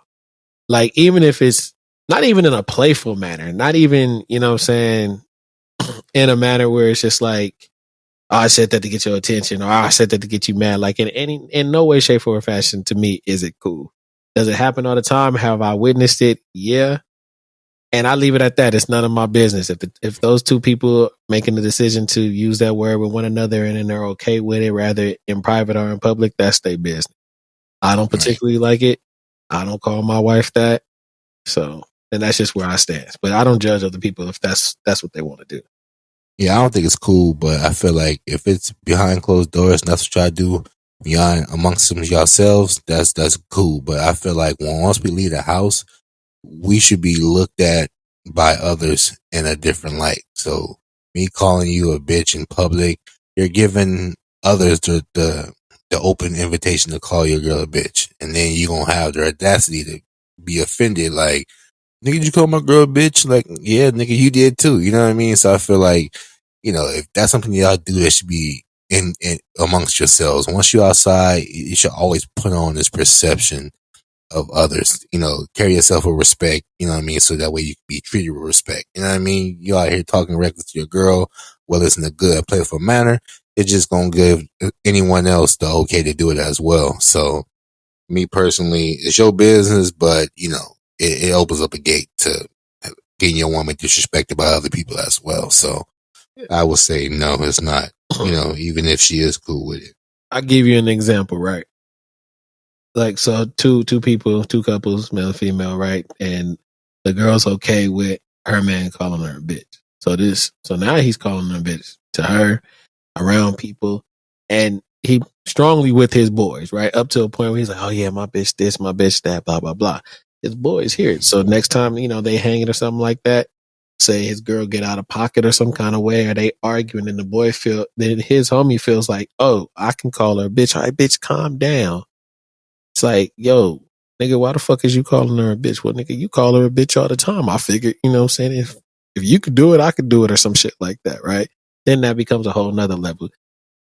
People got to pay attention to what they do out in the public and how it is perceived. Or you could be calling your wife a bitch and you got a young son, and then next thing you know, he's going around saying bitch to his mom because he sees daddy do it.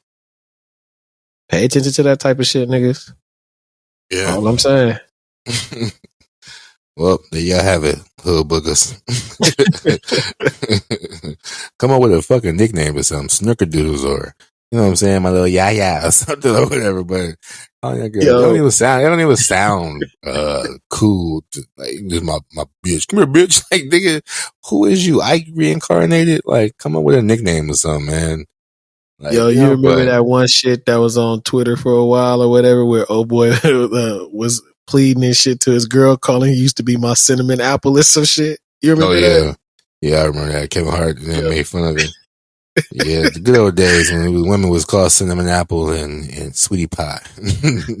I do feel like some niggas see them type of niggas like that and like, oh, this nigga, you got clown for calling your girl something sweet or dear to you. You got clown, you got, you know what I'm saying, drugged and slandered and shit. So some of these niggas is like, well, I'm not finna call my girl nothing sweet. Like, I'm gonna call her a bitch because that won't get me slandered. Boy, the things y'all do for validation. Terrible. Hey, All it's right, let's funny, move man. on. I be hearing young niggas talk, man. So that's all I'm saying. I know how these niggas think, but move on. That's terrible. Another conversation. All right, but here's a good one. Should exes be unfollowed on social media after a breakup? I'm gonna let you Why? answer because I don't know what the ex is. Why? Why does that matter? And like that would be my rebuttal question to that. Like, why would it matter? If I'm no longer with this chick, and what's the whole reason? What is me saying? Oh, I'm gonna block you on social media, or I'm gonna unfollow you. Like, it doesn't matter.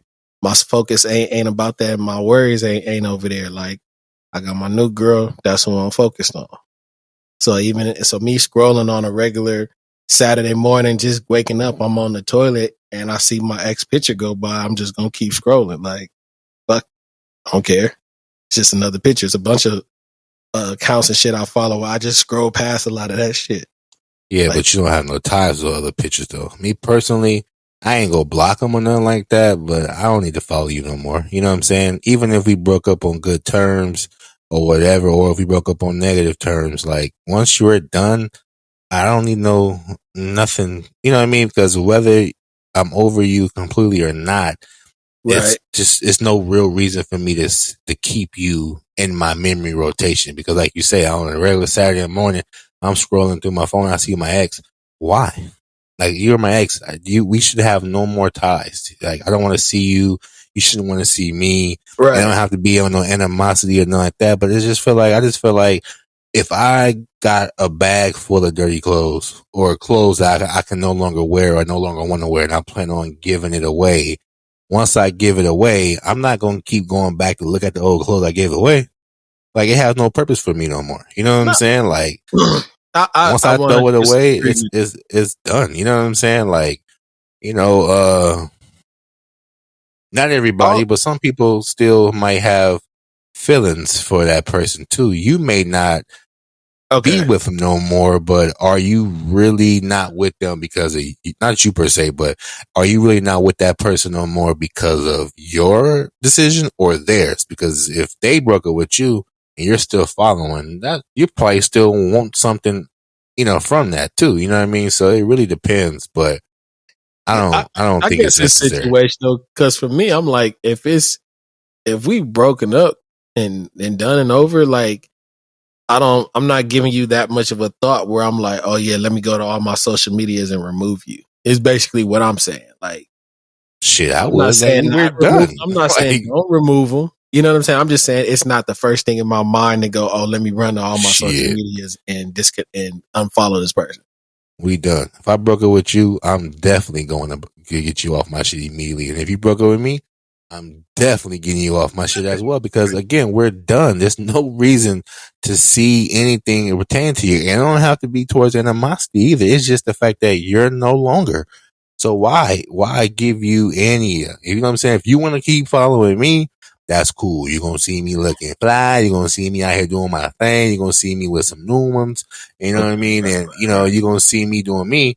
But I don't want to see that with you because as tough as everybody may sound, especially if the breakup is still new, you're going to have a moment where you get touched. You know what I'm saying? Like, you're going to see her. She's going to be out at a little brunch spot and y'all 6 weeks into y'all breakup. That's still fresh, nigga. You might see her looking good. You might be like, damn. With that nigga in the background. Now you over here, you know what I'm saying? Like, man, that nigga ain't nothing. Now you see yourself low key, you know what I'm saying, hating or low key, just saying a little small shit in reality because it's still fresh. Years go by, it might be a different response. But in that early stages of a breakup, bro, you need to get rid of that person as much as possible because if not, you're going to still be linger on. And I don't know. I just don't think it's necessary. Like, I feel like you over there, I'm over here. We're done. You know what I'm saying? I don't want to see shit going on with you. And it's bad enough now. Some people you may know already know that person. So you're going to already see them through the people you know. That's good enough, I guess. But I don't have no reason to see any of these examples. You know what I'm saying? Like, you can watch me all you want. You know what I'm saying? But it's just for me. I ain't going to block you, but I'm definitely going to unfollow you. You know what I'm saying? That's just my opinion. No, fair And enough. you gotta be considerate. You gotta also be considerate of your new partner too. Your new partner might feel some type of way about you still following your girl or your dude or whatever, because you want to convince them you're over it. Because we all know breakups are not just immediate breakups; they're breakups that linger with possibility of getting back together, a possibility of still playing around, messing around. So you already moved on. Maybe in the beginning of the breakup, if you still out here single, maybe you don't have to unfollow them. But once you get somebody else, you should consider, doing that just to give them reassurance you're not trying to get that old thing back. Make sense? Maybe if you're single still, you can do it. But if you get in a relationship, I think you should. You know what I'm saying? Like, so that's just my opinion. But you can watch me all you want because I'm out here doing it. Bitch, thought what don't be nothing. Look at me. Oh, man. All right, man. Let's get to the next question. What's another question we got? So this one came about, and I thought it was a really good one. So I picked this one. Does friendship have an expiration date? Yes. Especially if that friendship doesn't have no, I don't want to say benefit, but if the friendship don't have no growth, then that friendship should end. And what I mean by growth is you got that one friend or those friends that you grew up with and what y'all used to do when y'all was at that age, they still want to do it at this age and you're not in that space no more. Like, all right, we can still be cordial, but we can no longer be friends because clearly my thought process, my way of moving in life is totally different. That's like the friend with no kids versus the friend with kids. Right. You know what I'm saying? The friend with no kids is wild, doing this thing, blah, blah, blah. And I'm over here with kids. I can't do the same shit as you do no more, bro. You know what I'm saying? We don't have the same thoughts. Like you out here wilding, doing shit that can put us in danger. And I have something to live for now. You don't. You know what I mean? So naturally, we're going to not really click and hang out as much no more because, we have two different paths now. You know what I'm saying? So naturally, our friendship would slowly die down because, it's not the same no more. You know what I mean? Like we don't relate. And then you got those other friends that are fucking bums that they're still on that bullshit, don't apply themselves, don't have no fucking goals, don't have no fucking, will to want to improve. And here you are doing everything in your might to be the better you. And they're not. Like, how can we still be friends, bro? Like, I can have love for you, but the friendship at some point is going to die because you still where you at, bro. And I'm elevating. You know what I'm saying? And if I don't continue to elevate, that means I'm going to be stuck here with you. And that's bad. You know what I mean? So for me, it depends on what type of friend, and how they are that determines the expiration date of the friendship. You know what I mean? Does that make any sense? No, it makes sense. I just feel like if some people are going into friendships with others with the mindset of like not maintaining that friendship, like to have an expiration date, I'm like, I don't know. That's weird to me. And again, I know the question didn't come off that way, but I look at it like I know people that will be friends with somebody or befriend somebody, for some type of benefit of their own, and then turn around and just completely change on somebody. Yeah, that'd be those people who be having new friends every week. You know what I'm saying? That's, that'd be, buddy. And honestly, I think women do that the most. But, some guys do that shit too, where they want to fit in with everybody, fit in with everything, and they, calling everybody a friend. For me, friendship is not just, hanging out and doing things together. Friendship Absolutely is built over time. Like, what have we done together? You know what I'm saying? What have we been through together? You know what I'm saying? Like, have you shown loyalty to me in ways that don't benefit you or me? Like, example, you might have the homie that look out for you when the girlfriend situation goes left and the homie might lie for you or some shit. That's a friendship. Or when y'all both get arrested or get handcuffed or some shit, like y'all both, plan to keep it solid, not saying nothing or whatever. Just your loyalty comes into play when certain things come about. That creates friendship. Of course, the length of years knowing someone also creates friendship, but along that time frame, the things that y'all go through together, the secrets y'all share, the the help that you give each other, that builds friendship. And the older you get, you know, things change too. You know what I mean? And I feel like you said, some people may have had a hidden agenda and wanted something from this friendship, and once they got it, they change, or once they got it, they start acting different. And I am like, I can't stand people who are friends that do all the taking but don't do no giving. You know what I'm saying? Yeah. That's fucked up too. So, you know, for me, I don't know. It's not hard at all to end a friendship, really, because I'm at a point now where I only want to be around people that's like-minded. And I already got 3 boys, so I can't be raising no other kids either. You know what I'm saying? No other men. You know what I mean? So if you're not trying to do things, if you're not trying to elevate and grow, you're not trying to better yourself, and all you do is make excuses, all you do is complain, all you do is, blame everyone else, and all you do is have your hand out. Like, bro, I don't give a fuck how long I knew you. Like, at some point, we can no longer be. I might still be cordial. I might still have conversations from time to time. But that old kicking it, hanging out, talking every day or texting every day shit, it's going to die down, because I'm seeing that you're not a person that I need to be around as I'm on this elevation. Not saying I'm better than nobody, not saying you're no better than me, but if you're not trying to get up and be the better you and I don't relate. You know what I'm saying? Yeah. Like, I'm okay with having 4 or 5 friends. You know what I'm saying? I'm not the nigga that needs 20, 30 people to be friends. You know what I'm saying? We all started with a bunch of friends as we was younger. Yeah. And here we are now with 3 or 4 or 5. Some people only got 1 friend. Yeah, and that's cool because of growth. Yeah, you know what I'm saying? Definitely in the sentence with that period of how small that circle is. You know what I'm saying? And there's niggas on the outside that used to be friends, but they're associates now. They're, are we cordial? Or some niggas I don't even speak to no more. And ain't no animosity, no problems. And there's also some niggas that I'm working on not speaking with no more. Because one thing you know about me already, I'm an observer. You know what I'm saying? I pay attention to shit. And I got a memory like a fucking horse, so I remember a lot of shit. And there's only so many times you're going to show me some shit before I start putting 2 and 2 together. There's only some times you're going to show me some shit where I start really seeing, what you really about. And then when moments come about and you show your true colors, that's it. You know what I'm saying? So friendship do have an expiration date. You know what I mean? It's not a set one, but it could become one. You know what I mean? Like, if that makes sense. Like, I don't say, I'm going to be friends with this nigga until, or her until, no, but after time progresses and this person is on level 1 and you done went to level 10, why the fuck do I keep coming down on level 1 to talk to you? Preach.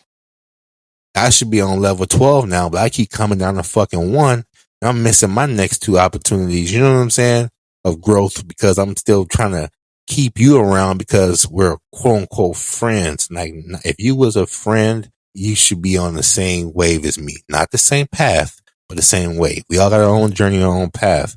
But the goal is to be better. And if you're not trying to be better, and I don't give a fuck what it may be, a friendship won't last long, bro. You know what I'm saying? I don't give a fuck. We've been friends 5 years, 20 years. I got people I'm cool with, you know what I'm saying, I've been friends with for a long time, and you could barely get 2 words out of me now. And I got people I've barely known for the last 2 years, man. I can't not stop talking to them because they water me as a man. Pause. You know what I'm saying? Like, they're helping my growth. You know what I mean? And those type of people who I want to be around, someone that is like-minded, someone that is, goal-oriented, someone that's family-oriented, and then, someone that wants to just, improve. But if you're going to be that, what's that shit called? That anchor? The anchor in the ocean? Yep. Bro, I don't even like swimming, so why am I even in this water with you? You know what I'm saying? You holding me down. I'm going to drown fucking with you. So that's my take on that. Like, all right. Well, boy, on fire tonight. Don't do me like that. It's that liquor talking. And if anybody take that personal, bro, wear them shoes, tie them shoes tight. You know what I'm saying? Because that shoe definitely might fit some of y'all. Mic drop. I'm looking at the camera right now. Y'all can't see me, but I see y'all. I'm like Dave Chappelle when he was playing the B Diddy with his mouth open. Take that. You know what I'm saying? Like, I'm for real. Like, And for me, you know what I mean? I want everybody to be good. I want everybody to be, I actually get pissed off when people don't want to be better than what they are. Like, and I have to grow up from that. Like, I can't make everybody think like I think I can make everybody do what I want to do. But don't come around me complaining about what you want, come around complaining what you don't got, what you can't get, what you don't get. And then when I try to assist you or give you or point you, you just shove that off like, nah, you want shit handed to you. You know what I mean? Versus being directed. You know what I'm saying? Like, yeah, man. You know, and the one trust thing, me. Go ahead. Sorry. You know the one thing that used to piss me off about some motherfuckers is like, you be boys up to the type where your family is my family. You know what I'm saying? To that degree, right? And then one fucking day, motherfucker just changed, like you said, just out the blue. Just maybe not even out the blue. Like, you start noticing little changes about people, how they act, how they respond, how they move, the people they interacting with. Like, some of this time you can see some of that change in motherfuckers. Sometimes you don't. It just happens overnight. That'd be envy though, bro. That'd be envy. But the part that bothers me is when your family be like, oh yeah, where's such and such? Or, you know, where your boy at, man? You know, I ain't seen him in a minute. Like, they asking and genuinely caring and want to know how this motherfucker is. And you can't even find it in your heart to tell them, like, I don't even fuck with that boy's still a boy. I'm over here on my man shit. You know what I'm saying? But a lot of that shit be envy, bro, because niggas who fade away like that, or niggas who be falling off or be acting funny and shit, and, you know, they communicate, be weird and shit. When nothing went wrong, like everything was cordial, and all of a sudden nigga just start fading away. That's because you growing too fast. You growing too fast. You're moving fast. And some niggas hate when you move faster than them. Like, niggas don't mind niggas growing, but some niggas, oh, hold on, you passing me up now. Hold on.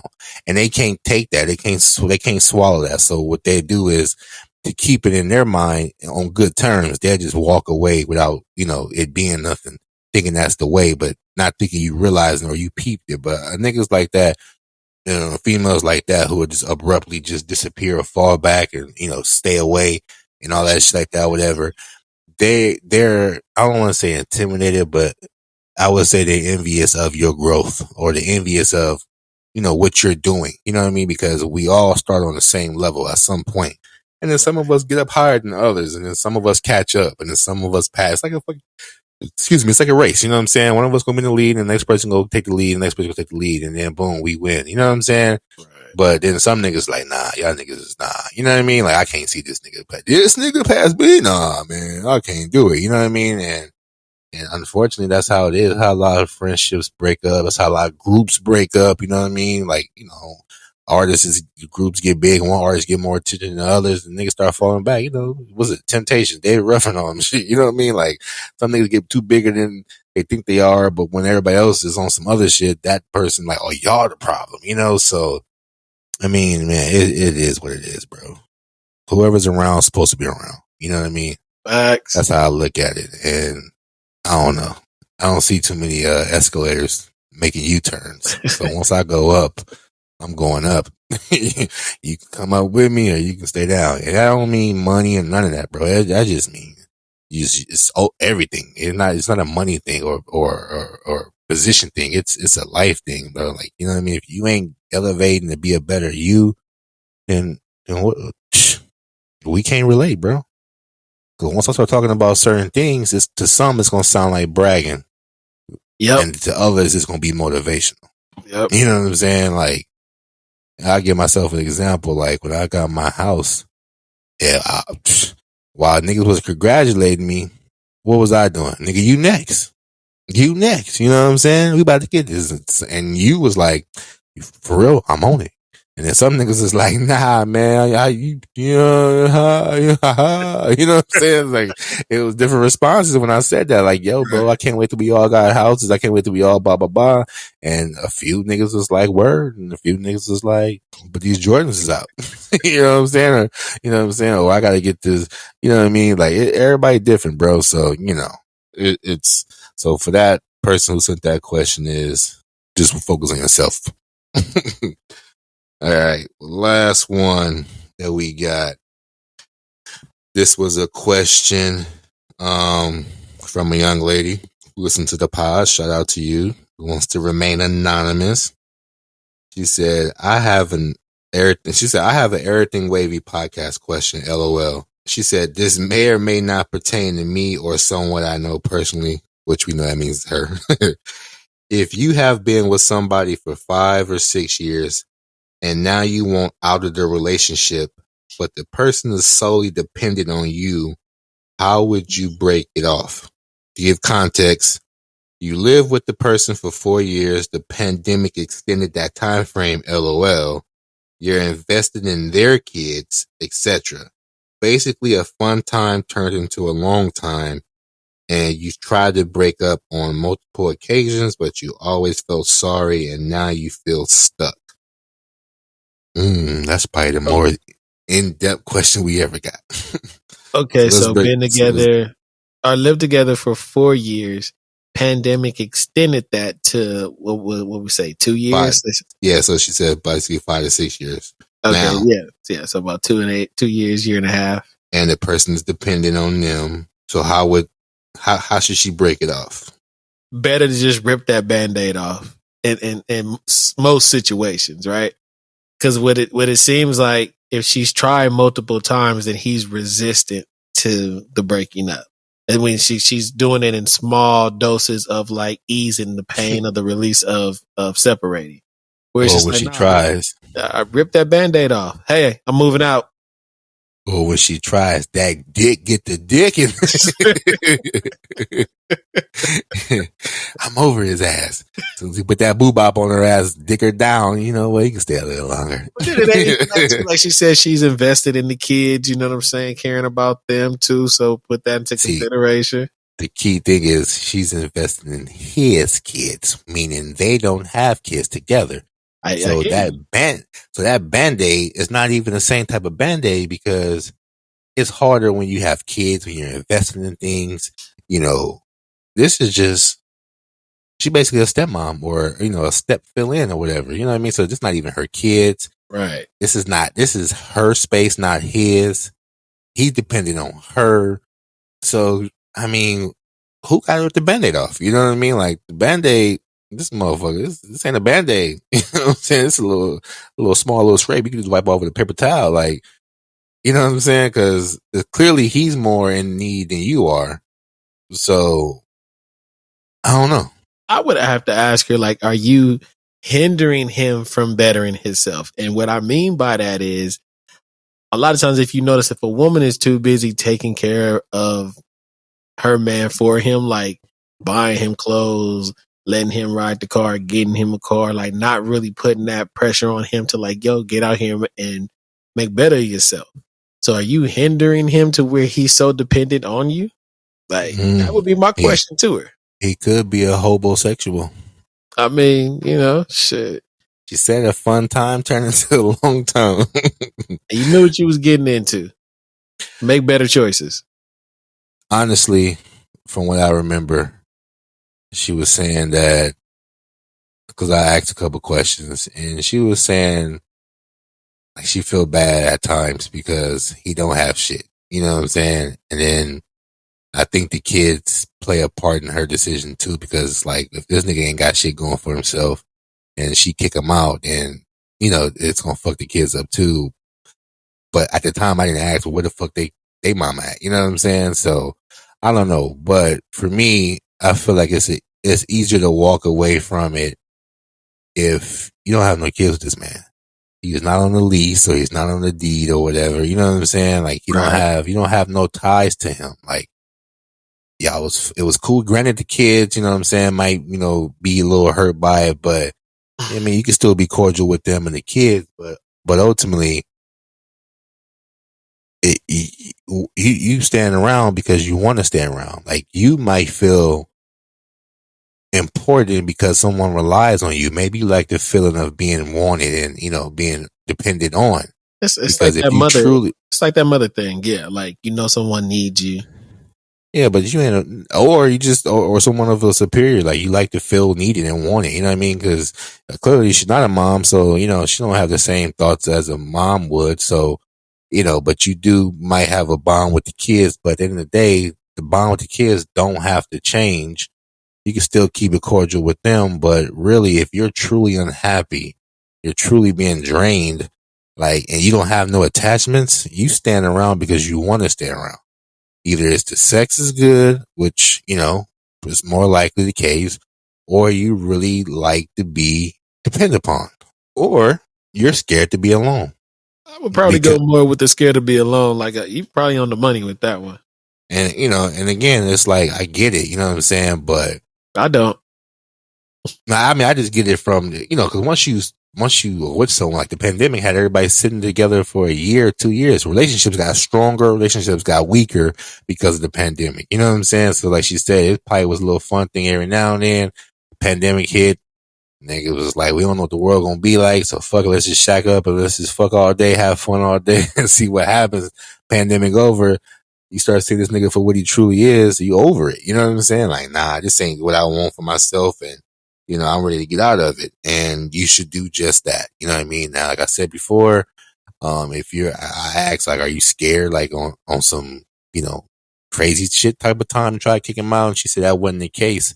So I'll say shit, get some cousins, get some brothers, and make that shit happen, let it be known. Like, yo, you got to go. Like, I'm going to be gone for the next couple of days, but I need you to get your shit out, and have a cousin, brother, or somebody come through and help him get his shit out. You know what I mean? And move on. You could do all that, but it's easier. Like, if you go move on. And that means, all right, look, I'm getting my own spot. Like, rent due on the first. How your shit together. So you going to leave your shit. Nah, nigga, like, this a house. It's not an apartment. It's a house. A home is wherever I make it. No. So you have a mortgage. You know what I'm saying? You have a mortgage in a house. Yeah. You're not about to leave to get another spot because this person don't want to leave. You know what I'm saying? Like, she can't leave because this is her house. Like, this is in her name. He live with her. You know what I mean? So he needs to leave. Okay, so they shacked up. Yeah, okay, at her spot. All right. Yeah, this is a homosexual. Like, this nigga maneuvered his way in. You know what I'm saying? Slid in, dicked in, and got in. You know what I'm saying? Got a dresser to a toothbrush spot, and now he won't leave. And she want him out. You know what I'm saying? But she just trying to figure out how to. And man, fuck all that. One thing I know about people, like, when you want to do something, you gonna do it. You gonna figure out a way to get it done. That's why I said she may have a appeal to being wanted and being, depended upon, you know what I'm saying? Or she might be scared to be alone. But girl, you be like some fucking cats. She could be. Third thing is she could be confused too. I do think that people get confused. They say one thing one moment and say something completely different the next. That is like the true definition of being confused. That's called dickmatized. She said one thing, and then when that dick got in, it changed her whole conversation up. Nah, but life is too short. Seriously, you're going to have to make a decision. I personally think it's easier because you don't have kids. His name is not on none of the fucking leases and not on nothing that is yours. So to walk away, even if you was to get the sheriffs involved or, whatever, they going to say, take what's yours and everything else. You know what I'm saying? Like, that's crazy that somebody would have to go that far as to call in 911 or the sheriff's, like, to get somebody out your crib. Like, first of all, it's 2022. I would do that if that was me. If I was a guy and I had a girl, I would do it because people are crazy. You know what I'm saying? People are crazy. I ain't taking nothing away from you. They are crazy, but I'm like, I don't know. And you watch it. I've been married to people. I don't know. Yeah, you've been out of the game. You know what I'm saying? You've been around for a while, so you've been out of the game for a while. But watching the internet, you see like motherfuckers is offing themselves and taking the family with them because they ain't happy. Motherfuckers is doing all type of crazy shit to themselves and others because of shit like this. You know what I'm saying? So to play like with the guy, the guy like, yo, you gotta go, and then the girl claims, go smack herself upside the head and all that and call the cops and say he beat her. And you already know how that goes. Now the cops gonna believe her and so forth. It's a lot that can go wrong in this era now. People are fucked up. People are crazy. Not saying this individual is, but just to be able to take precautions. That's why I said initially, get your cousins and your brothers or whatever. Like, hey, bro, you gotta go. You know what I'm saying? Like, you go away for a couple of days, let them, monitor him while he grab his shit and go. You know what I'm saying? Or just have a strong sit down, let it know like you gotta go. But truthfully speaking, I think, you know, you don't want to be alone. You know what I'm saying? So it's on you because life is too short. Life is too short. If you don't react sooner, you gonna fuck around and get pregnant. You know what I'm saying? Or you gonna fuck around and make it worse.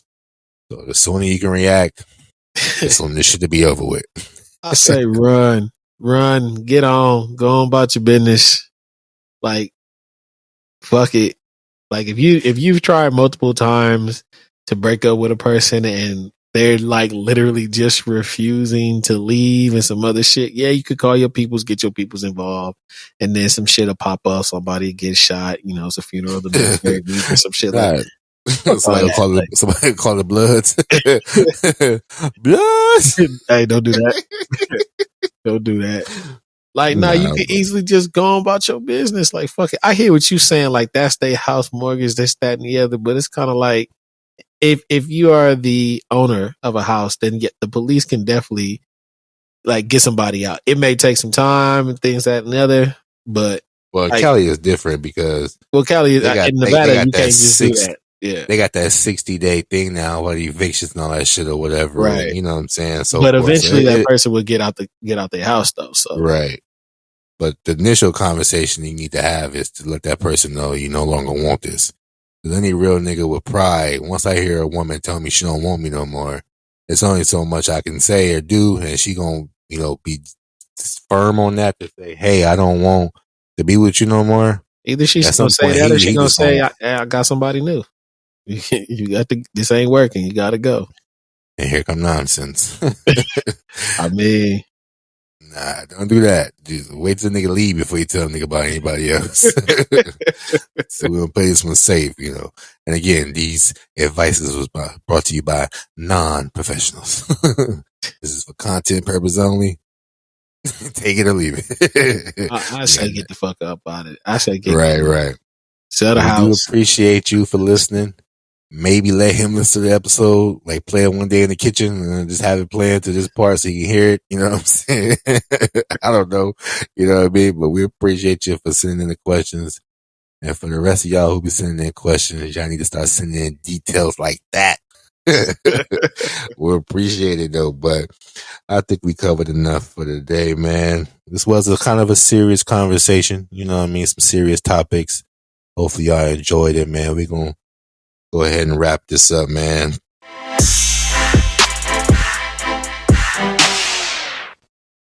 Yeah, man. I thank y'all for tuning in, man. It was definitely a tequila infused episode.